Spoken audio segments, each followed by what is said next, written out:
Salam damai sejahtera saudara-saudaraku yang terkasih, pencinta firman Tuhan. Berjumpa kembali dengan Bible Learning with Father Joseph dalam edisi khusus Tri Hari Suci, di mana video Bible Learning akan hadir 3 hari berturut-turut untuk menemani saudara semua, untuk kita bisa menghayati, memahami, mengikuti sengsara Yesus Kristus. Kemarin kalau Anda sudah nonton di video saya sebelumnya, di mana kita membahas bacaan Injilnya Yohanes bab 13.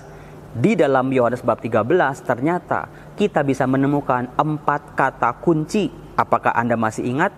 4 kata kunci ini bisa membantu kita untuk betul-betul mengikuti perayaan Ekaristi secara luar biasa sebagai orang beriman. Dan juga ternyata kalau Ekaristi yang adalah pusat kekuatan orang beriman, ternyata 4 kata kunci ini juga bisa membantu kita untuk menjalani kehidupan kita. Banyak hal dalam kehidupan kita tidak mengerti. Mengapa saya harus sakit? Mengapa saya harus menderita? Mengapa saya harus bangkrut? Mengapa keluarga saya broken home? Mengapa pasangan hidup saya meninggal lebih dulu? Dan ada begitu banyak hal yang susah kita pahami. Termasuk juga apa yang menjadi kehendak Allah untuk hidup kita. Termasuk juga mengapa ada kejahatan, ada kegelapan di dunia ini. 4 kata kunci itu, apakah Anda masih ingat? Ya, tahu. Kita harus tahu dulu apa yang sedang terjadi. Kita harus cari tahu dulu apa yang menjadi kehendak Tuhan buat kita. Tetapi seringkali dengan tahu saja ternyata belum cukup. Kita diajak untuk mengerti, memahami dengan perasaan, dengan seluruh jiwa raga kita. Dan juga dengan kata mengerti, sebetulnya kita ikut arus rencana Allah. Baru setelah itu yang ketiga, kita diajak untuk naik 1 level lagi, yaitu untuk percaya. Percaya bahwa Allah itu sungguh baik. Percaya bahwa Allah bisa memulihkan kehidupan kita. Percaya bahwa Allah itu bisa menolong kita. Baru setelah itu yang keempat adalah berbuat kasih. Saudara, 4 kata kunci itu jangan pernah lupa dalam merayakan Ekaristi Kudus, warisan Yesus Kristus di hari Kamis Putih, dan juga sebagai kekuatan kita untuk menjalani kehidupan kita. Nah, sekarang di video ini saya akan membahas tentang Jumat Agung. Saudara-saudara, kalau Anda mengikuti perayaan Ekaristi, bacaan Injilnya itu disebut dengan Pasio, kisah sengsara Tuhan Yesus, yang diambil dari Yohanes bab 18 ayat 1 terus sampai bab 19 ayat 42. Saudara-saudara, itu bacaannya salah satu yang terpanjang atau paling panjang dalam kalender liturgi gereja. Bayangin, saya punya ruah, ini ada berapa halaman? 1, 2, 3, 4, 5 halaman bolak-balik di mana bacaan liturgi gereja menghadirkan kisah sengsara Tuhan Yesus.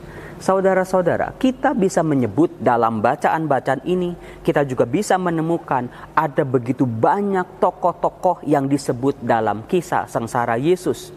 Dan juga dari sekian banyak tokoh-tokoh itu, kita bisa membaginya dengan mudah, memilah dengan mudah mana tokoh yang baik, mana tokoh yang tidak baik, mana para sahabat Yesus yang sejati, mana lawan Yesus.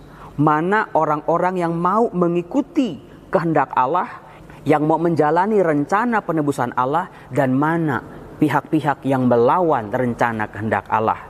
Kita bisa menyebut misalnya disebut tokoh Yudas yang mengkhianati Yesus.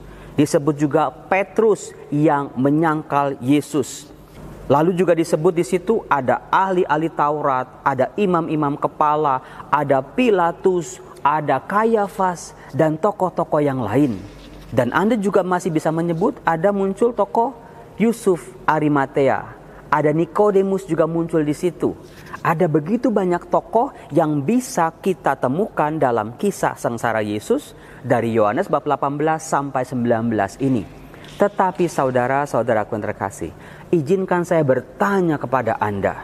Di antara tokoh-tokoh yang muncul dalam kisah sengsara ini, silakan Anda membayangkan dengan sungguh-sungguh kira-kira siapa tokoh yang seharusnya paling terpukul, yang seharusnya paling sedih, yang seharusnya paling hancur Saya tanya yang seharusnya, artinya yang biasanya.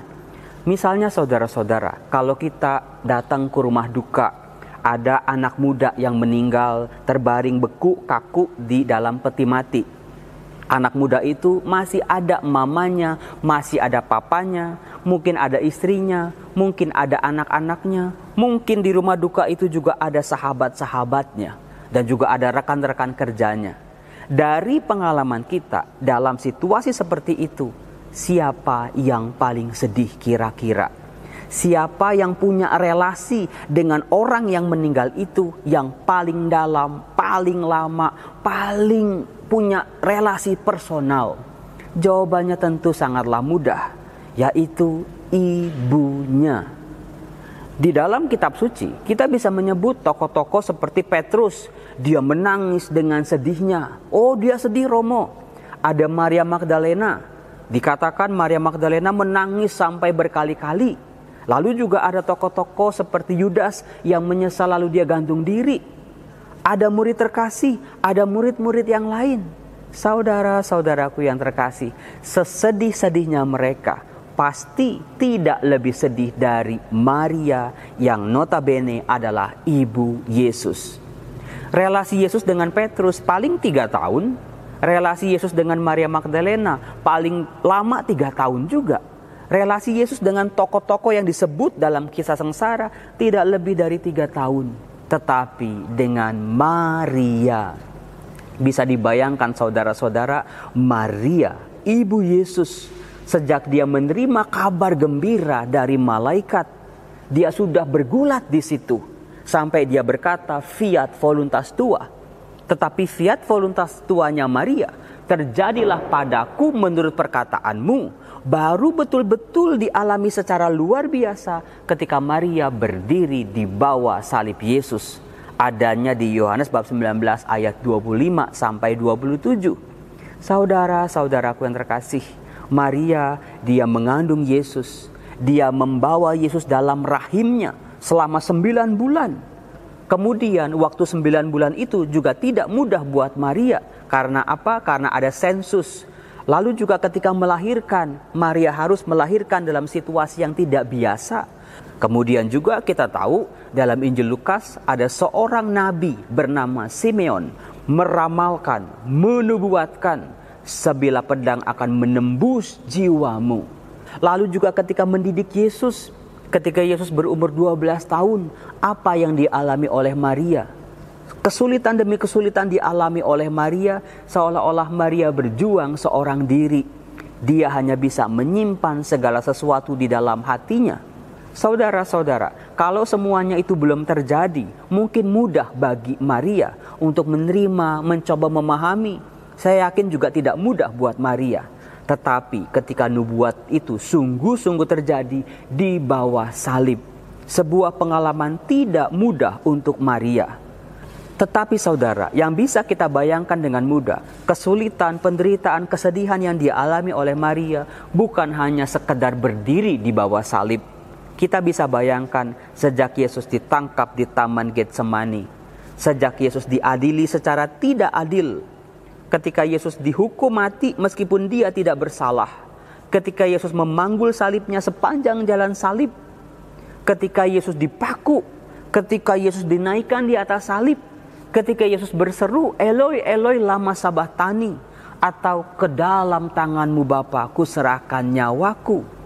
Maria juga mengalami, melihat sendiri, merasakan sendiri bagaimana teriakan-teriakan orang banyak yang kesetanan, salibkan dia, salibkan dia. Ketika mereka yang dikasihi oleh Yesus meninggalkan Yesus satu persatu, apa yang menjadi perasaan Maria sebagai seorang ibu? Pasti jauh lebih memilukan, pasti jauh lebih memukul Maria. Saudara-saudara, pertanyaan saya ini dapat dijawab dengan mudah. Orang yang seharusnya paling sedih, paling terpukul, paling hancur adalah Maria. Ibu mana yang bisa kuat menahan, melihat, mengalami sendiri putranya harus tergantung sebagai seorang penjahat di kayu salib? Dalam hidup berkeluarga seringkali saya lihat kalau seorang ibu anaknya dicolek dikit, dibentak dikit sama orang lain, ibu itu akan mencoba membela anaknya meskipun kadang-kadang anaknya salah. Tetapi yang dialami oleh Maria berdiri di bawah salib Tuhan. Dengan diamnya Maria mau mengatakan kepada Yesus, lanjutkan anakku, jalani hidupmu. Apa yang menjadi kehendak Bapa bagimu, jalani, lakukan sampai selesai. Ibumu di sini. Jadi Maria berpartisipasi, Maria berbela rasa dalam sengsara dan wafat Yesus. Maria yang menjadi saksi mata dari wafat dan sengsara Yesus. Maka kita bisa pahami saudara-saudara betapa terpukulnya Maria. Sampai-sampai Yesus di atas salib berpesan kepada ibunya, ibu inilah anakmu, anakku inilah ibumu. Jadi di bawah salib terjadi dialog istimewa antara Yesus dengan Maria.